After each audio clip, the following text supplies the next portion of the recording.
Le journal des journaux, la revue du web. Le journal des journaux, la revue du web. Vous l'avez constaté, c'est l'instant de la revue du web présentée par Gaël Steve Nono. Sentez-vous saluer, Gaël. Merci Séraphin, sans toi saluer. Mesdames, Messieurs, chers téléspectateurs, auditeurs, plus encore chers internautes, sentez-vous saluer. Ouvrons la dernière livraison de la revue du web de cette semaine avec Cameroun Actuel qui nous apprend que seuls 9 partis sont autorisés au défilé du 20 mai à Yaoundé.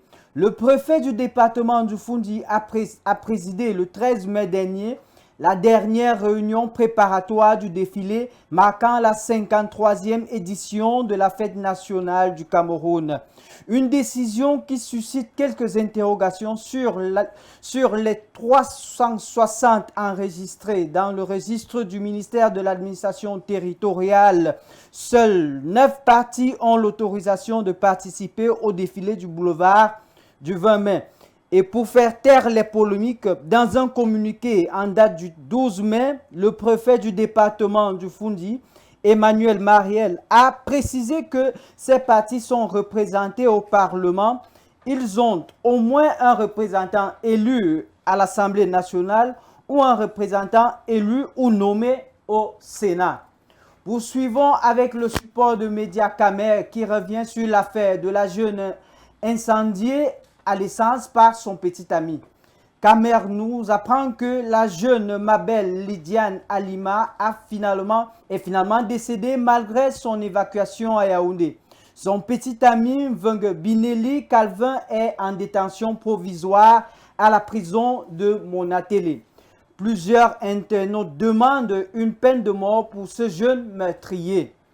Afrique Premier Net nous apprend qu'au Cameroun, la chirurgie laroscopique redonne du sourire à plus d'une vingtaine de malades à l'hôpital de référence de Samelima.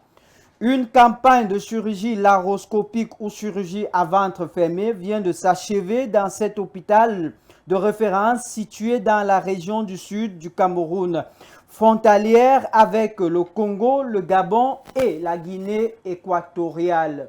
Sans aucun relais, puisque nous parlions déjà de la frontière camerounaise dans le sud, faisons une longue transversale pour l'ouest de l'Afrique, précisément au Togo, avec le support de médias en ligne, le Défenseur Info, qui rend compte de la voie tracée par Lomé.